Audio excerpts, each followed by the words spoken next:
ব্রহ্মা, বিষ্ণু, মহেশ্বর এবং অন্যান্য দেবতারা তাদের সম্মিলিত শক্তি দিয়ে দেবী মহামায়া সৃষ্টি করলেন।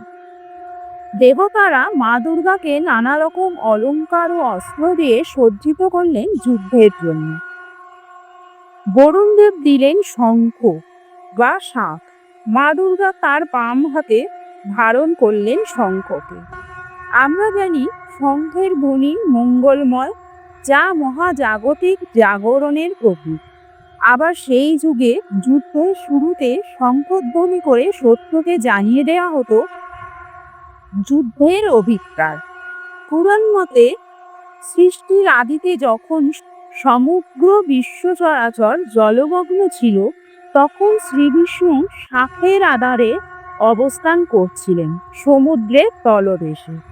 এরপর দেবতাদের প্রার্থনায় শ্রীবিষ্ণু সমুদ্র থেকে উঠে এসেছিলেন শঙ্খধারী বেশে। এছাড়া সমুদ্র মন্থন থেকে উঠে আসে শঙ্খ।